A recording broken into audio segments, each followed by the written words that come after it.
आप बताएं, हम कश्मीर से आए हैं और ये मैसेज दे रहे हैं शहबाज शरीफ को कि आज हसीना वाजिद ने गैरत खाली के इस्तीफा दे दिया है।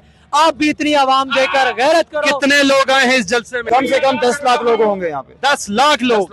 अब ये बात हो रही है कि 3 हेलीकॉप्टरों में फरार की कहानियां हैं और उसके बाद अब इनकलाब दस्तक दे रहा है। फ्रस्ट्रेशन में इजाफा होता जा रहा है, बौखलाहट बढ़ती जा रही है और अपनी कश्ती डूबती देखकर इस वक्त हुकूमती वुज़रा जो हैं वो आसान खता कर बैठे हैं अपने, और उन्हें समझ नहीं आ रही कि वो करें तो क्या करें। हमारे तो कह रहे हैं जो मर्जी करना है कर लो, अब मैं सामने आ रहा हूं, गिरफ्तार करना है कर लो, लेकिन सितंबर की डेडलाइन उन्होंने दे दी है। तो ये सोच समझ कर दी है और पहली दफा इस तरह से हुआ है।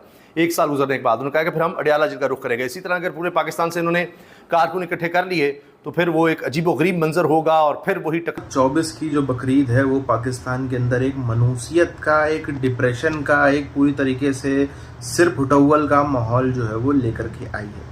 इस ईद में पाकिस्तानी रो रहे हैं, चीख रहे हैं, चिल्ला रहे हैं खूब, और ये मैं आपको बताऊं तो 60% 50% लोगों की बात है जो ढंग से, जिनको इस बकरीद में एक एक गोश्त का एक एक पीस भी नसीब नहीं होगा। पूरे 100-100 150 लोग, 10-10 12-12 15-15 परिवार चंदा करके एक बकरा ला पाते हैं। उसमें फिर सबको मिलता क्या है, जरा जरा सा चिन्नी भर, उससे कुछ होता भी नहीं। तो बकरीद की कुल मिला के पाकिस्तान में कुछ भी रह भी नहीं रही है।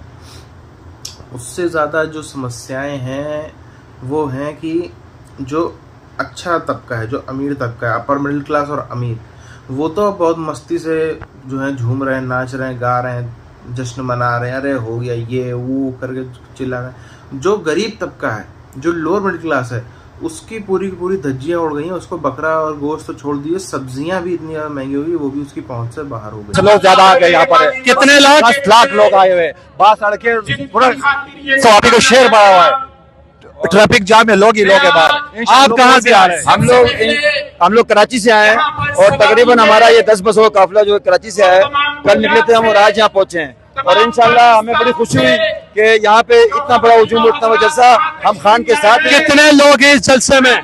कम से कम 10 लाख लोग होंगे यहाँ पे। 10 लाख लोग। 10 लाख लोग। आप बताएं, हम कश्मीर से आए हैं और ये मैसेज दे रहे हैं शहबाज शरीफ को कि आज हसीना वाजिद ने गैरत खाली के इस्तीफा दे दिया है। आप भी इतनी आवाम देकर गैरत करो। नाज़रीन इकराम, सवाबी जलसे ने अगले पिछले तमाम तर रिकॉर्ड तोड़ दिए हैं और असल फुटेजेस जब आई हैं तो उन फुटेजेस ने हुकूमती ऐवानों को लर्जा के रख दिया है। फ्रस्ट्रेशन में इजाफा होता जा रहा है, बौखलाहट बढ़ती जा रही है और अपनी कश्ती डूबती देखकर इस वक्त हुकूमती वुज़रा जो हैं वो आसान खता कर बैठे हैं अपने, और उन्हें समझ नहीं आ रही कि वो करें तो क्या करें। हुकूमती कश्ती में सवाबी जलसे ने बड़ा सुराख किस तरह से किया है और ये इस गिरती हुई दीवार को आखिरी धक्का है। ये एक मूवमेंट का आगाज है। Enough is enough. आज पाकिस्तान की आवाम ने ये मैसेज दे दिया। जी, हम पेशावर से आए। आप बताएं, इस जलसे में कितने लोगों ने शिरकत की? तकरीबन 10 से 12 लाख। 10 से 12 लाख लोग। तकरीबन 5 लाख से ऊपर है जो ड्रोन की वजह से आप देख सकते हो। लेकिन हमारा नज़रिया है इंशाल्लाह 11 सितंबर इमरान खान आजाद रिहा हो जाएगा।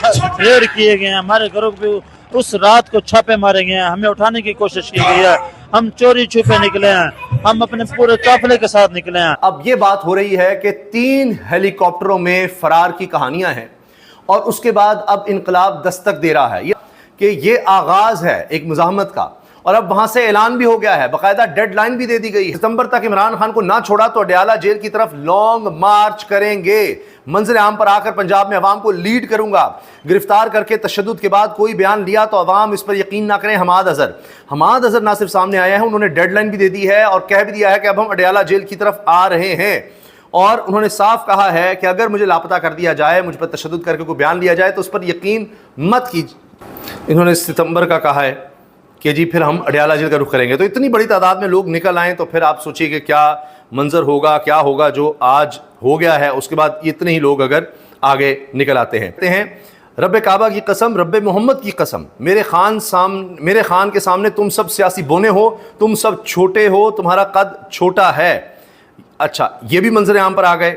और हमाद अजहर तो कह रहे हैं कि मैं लीड करूंगा बाकायदा। अब हमाद अजहर तो कह रहे हैं जो मर्जी करना है कर लो, अब मैं सामने आ रहा हूं, गिरफ्तार करना है कर लो, लेकिन सितंबर की डेडलाइन उन्होंने दे दिया है। तो ये सोच समझ कर दिया, और पहली दफ़ा इस तरह से हुआ है 1 साल गुजरने के बाद। उन्होंने कहा कि फिर हम अडयाला जेल का रुख करेंगे। इसी तरह अगर पूरे पाकिस्तान से इन्होंने कारकुन इकट्ठे कर लिए तो फिर वो एक अजीब व गरीब मंजर होगा, और फिर वही टकराव और एक बड़ा खौफनाक ये सारा मामला हो सकता है, सिचुएशन हो सकती है। कि सबूत के साथ कि वैसे चैनल्स पर इलेक्ट्रॉनिक मीडिया पे बिल्कुल ब्लैकआउट था, कोई नहीं दिखा रहा था, कोई चैनल जुर्रत नहीं कर रहा था कि इस जलसे को दिखाया। इतना बड़ा जलसा था। पहली उनको यह अहकामात है कि इमरान खान का नाम तस्वीर कुछ नहीं चल सकती। कहते हैं शेख हसीना का हेलीकॉप्टर उड़ा तो मुझे याद आया ये इस खित्ते में तीसरा वाक़या है। इससे पहले अशरफ गनी यानी अफगानिस्तान से अशरफ गनी भागे थे, और फिर श्रीलंकन वज़ीर आज़म भागे थे। इनकलाब हमारे इर्द गिर्द बार बार दस्तक दे रहा है, बार बार दस्तक दे रहा है, और ये हमारे लिए वार्निंग है। हज़रत अली करमुल्लाह वजह का कौल है कि कुफ्र की हुकूमत चल सकती है, जुल्म की नहीं। मुशाहिद हुसैन सैयद।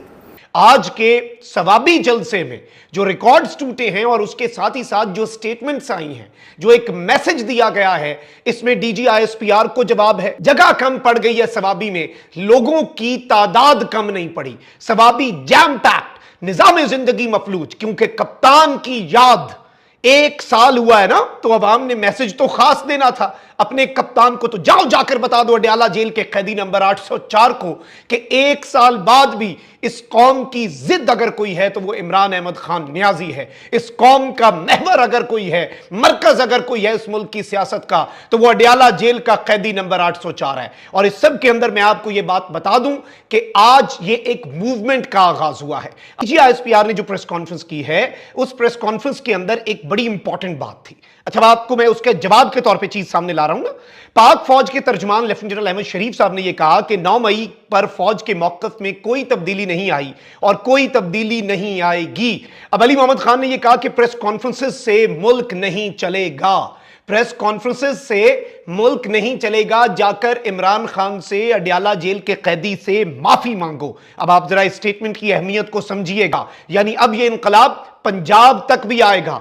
अली अमीन गंडापुर ने भी कह दिया कि मैं खुद जलसा करूंगा इस्लामाबाद में, अपनी मर्जी की तारीख पर करूंगा, अपने कप्तान की दी गई तारीख पर, अपने कप्तान के दिए गए मकाम पर अली अमीन गंडापुर आकर जलसा करेगा। और अब अली अमीन गंडापुर को, पाकिस्तान तहरीक इंसाफ को और पाकिस्तान की अवाम को कोई भी नहीं रोक सकेगा। नहीं किया उसकी माफी मांगने का मुतालबा करते हैं। पहले मुल्क लूटने और खून बेचने वालों से माफी मंगवा लो, जानों के बदले डॉलर लेने वालों से माफी मंगवाओ, यानी मुल्क लूटने और खून बेचने वालों से माफी मंगवाओ, डॉलर लेकर जाने जो हैं हमारी कुर्बान करवाने वालों से माफी मंगवाओ। हम उस काम की माफी क्यों मांगे जो काम हमने नहीं किया। अब आप ये देखें कि कितनी इंपॉर्टेंट चीज है, कितनी अहम तरीन ये डेवलपमेंट है। पाकिस्तान में बकरीद के पहले ही ऐसा लगता है पाकिस्तानी जनता जो है उसको जीवा किया जाना शुरू कर दिया गया है। ऐसा लगता है पाकिस्तान में बकरीद पे बकरे से ज़्यादा इंसान के बुरे दिन आएंगे। इंसान के साथ में वही होगा जो बकरे के संग में होता है। अब इसी चीज़ से आप अंदाज़ा लगा लो, बकरीद है एक त्यौहार, एक पर्व, एक उत्सव। और पर्व उत्सव तो कहना गलत हो गया, लेकिन हम एक इसको इस्लामिक त्यौहार कह सकते हैं। इसमें खर्चे पानी अच्छे खासा खर्चा होता है। अच्छा खर्चीला त्यौहार है, कोई आसान का त्यौहार नहीं है। बकरा खरीदना, जानवर खरीदना, उसमें बहुत ही महंगी उसकी होती है कीमत। आजकल हो क्या रहा है, परिवार पाकिस्तान के अंदर है 12-12, 15-15 लोगों के, इतनी ज़्यादा कट्टों में बच्चे पैदा कर लिए। उसके बाद पूरा मोहल्ला यानी कि 10 परिवार यानी कि 100-125 लोग मिल करके एक बकरा ला रहे हैं। इतना सा एक रोटी भर का जो है उसमें गोश्त 1 पीस 1.5 पीस ऐसे मिल रहा है। ऐसी हालत जो है वो हो करके रह गई है पाकिस्तान के अंदर। इतनी ही ये 50% से ज़्यादा लोगों की हालत है ऐसी। शहरी इलाकों में खास तौर पर ये हो रहा है, और फिर गांव देहात में चलो थोड़ा आसानी से काम हो जाता है। गांव देहात में तो थोड़ा आसानी से काम हो गया, आसानी से जानवर उठा लिया, किडनैप कर लिया, जानवर को अगवा कर लिया, वो सब हो जाता है। लेकिन शहरी इलाकों में क्योंकि नहीं हो पाता है, इसलिए शहरी इलाकों में बड़ी ही बुरी बकरीद पाकिस्तानियों की मन रही है। ये तक भी कह रहे हैं कई सारे एक्सपर्ट की जो पिछले 75-76 सालों में जब से पाकिस्तान आज़ाद हुआ है 47 से, तब से अब तक की सबसे बुरी, सबसे ज़्यादा डिप्रेशन वाली, सबसे ज़्यादा कंगाली वाली और सबसे ज़्यादा जो है मनुसियत वाली ईद ही होने वाली है। अच्छा 15-20% लोग हैं जिनको कोई फ़र्क नहीं पड़ता इससे।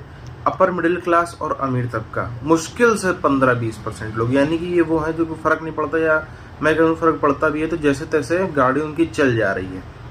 बाकी जब आप उससे नीचे उतरोगे, जब आप लोअर मिडिल क्लास और गरीब वर्ग में जाओगे, तो अगर त्यौहार मनाना, अगर बकरीद ना मनाना इस्लाम से बाहर निकलने का रास्ता, तो शायद वो लोग इस्लाम से बाहर निकलते। इतना ज़्यादा तकलीफ़ है, इतना ज़्यादा दिक्कत है, इतनी ज़्यादा समस्या है। और उसमें भी अभी आप देखो सरकारी कर्मचारी, उनकी जो है वो तनख्वाहें 30% से घटा दी गई। पीसीबी जो है वो अपने खिलाड़ियों को तनख्वाह तक नहीं दे पा रही। इतनी ज़्यादा बुरी हालत है पाकिस्तान की। पीआईए अपने पायलट्स को तनख्वाह नहीं दे पा रहे, प्लेन भी कर रहे हैं, कहीं कब्जे हो रहे हैं, कहीं कुछ हो रहा है। इतनी बुरी हालत है, वहाँ से भी ये देश सोचता है कि यहाँ से भी ये कश्मीर फतेह और दिल्ली फतेह कर लेंगे।